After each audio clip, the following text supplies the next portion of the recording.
नमस्कार, मैं हूं पवन त्यागी। देश के प्रधानमंत्री के रूप में एक बार फिर से नरेंद्र मोदी जी शपथ लेने जा रहे हैं।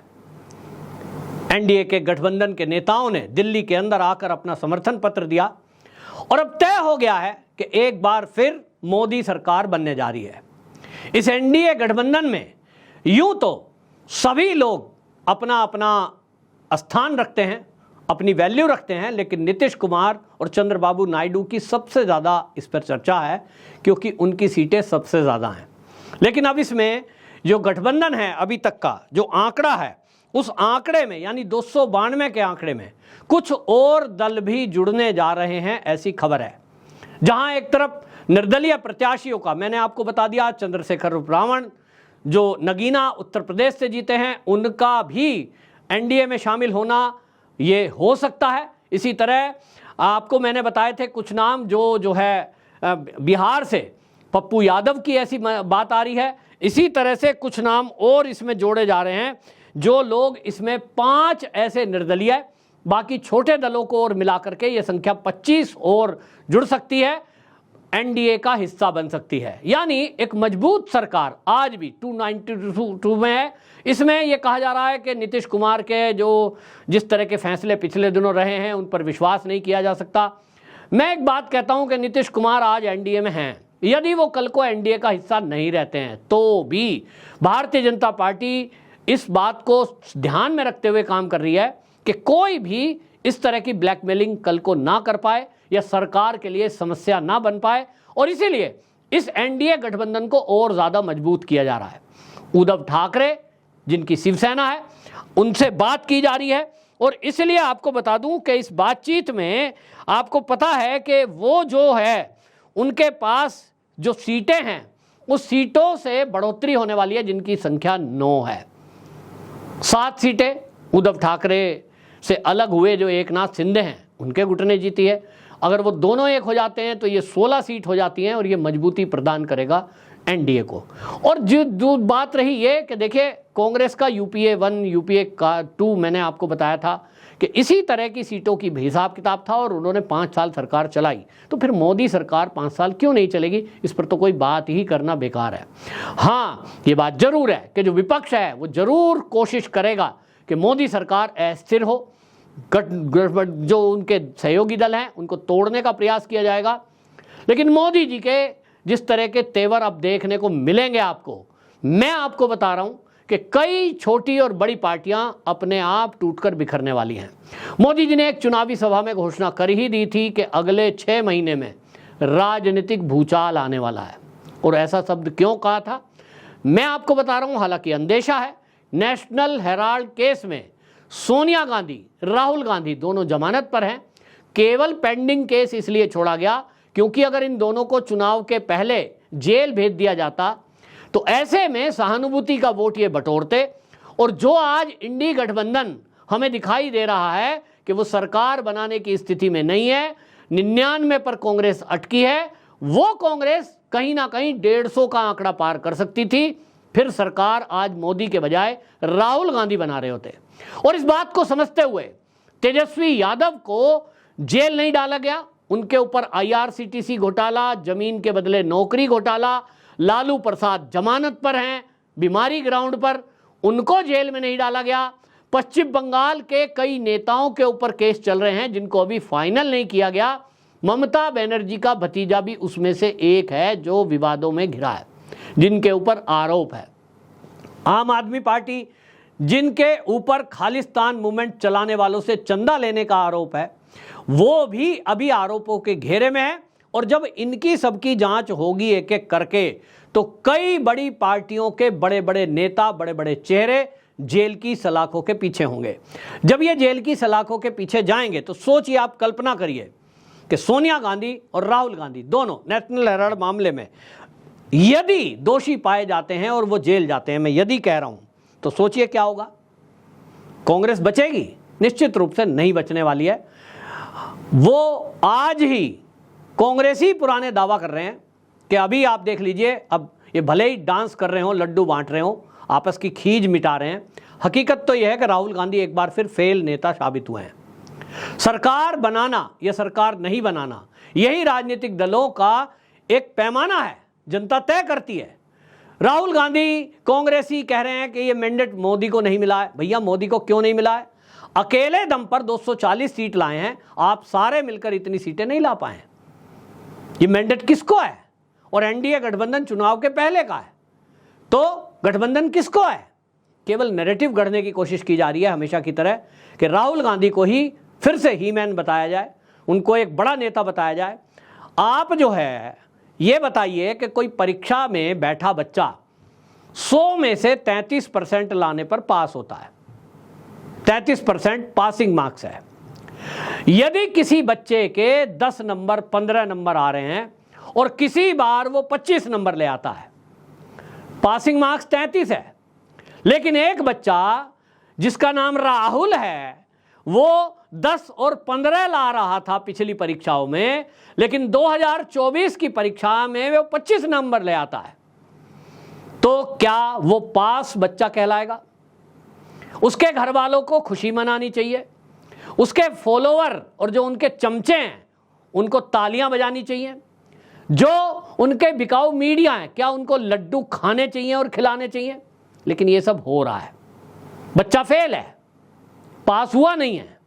33% का मतलब है कि आपका 272 का आंकड़ा आपके दलों को मिलाकर यदि होता है तो आप सरकार का गठन करने के योग्य हैं, वरना आप फेल हैं।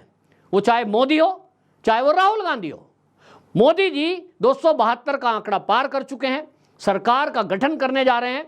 272 के आंकड़े से भी उनके पास अभी भी 30 से अधिक संख्या है और बाकी गठबंधन आ रहे हैं, लेकिन आज की डेट में भी 30 के करीब संख्या उनके पास अधिक है। आप जो कह रहे हैं कि ये चला जाएगा वो चला जाएगा, कोई चला जाएगा, जो पहले से अलायंस बने हुए हैं वो कैसे चला जाएगा? उसके बाद भी शपथ ग्रहण हो रहा है। तो कुल मिलाकर के जो ये शपथ ग्रहण होने जा रहा है, इसके बाद अब होने क्या जा रहा है, जैसा मैंने कहा कांग्रेस में लोग, कांग्रेसियों का दावा है कि 2 धड़े हो जाएंगे, एक प्रियंका गांधी वाड्रा के पीछे, एक राहुल गांधी के पीछे, क्योंकि राहुल गांधी एक फेल नेता है और अभी तक प्रियंका गांधी वाड्रा पर कोई प्रयोग नहीं हुआ है।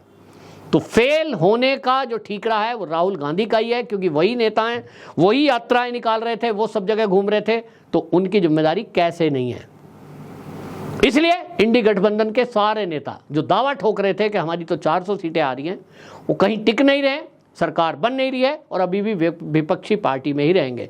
तो बहुत सारे ऐसे दल हैं जो विपक्ष में बैठना नहीं चाहते, क्योंकि विपक्ष में बैठते बैठते अब लगभग 10 साल तो भाई हो ही गए हैं मोदी शासन को, अभी 5 साल और अगली बार फिर ऐसे ही चलता रहेगा, तो ये कब तक विपक्ष में बैठे रहेंगे?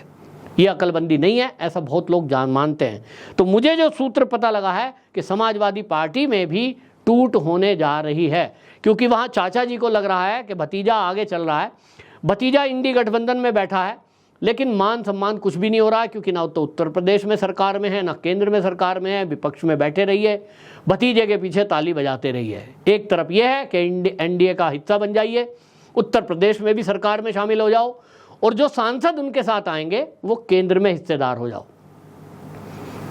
बाकी सब आप जानते ही हैं क्या क्या सुविधाएं मिलेंगी केंद्र में शामिल होने में और योगी जी के साथ आने में। तो कुटबुटाहट चल रही है अंदर ही अंदर। ठीक इसी तरह उद्धव ठाकरे के बारे में मैंने बताया, कुल मिलाकर के एक मजबूत सरकार एक बार फिर से बनने जा रही है, ये बिल्कुल स्पष्ट हो गया है।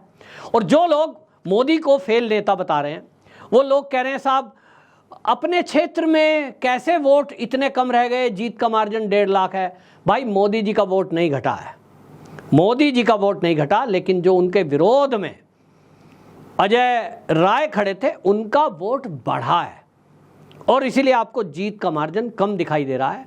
उनका वोट क्यों बढ़ा है?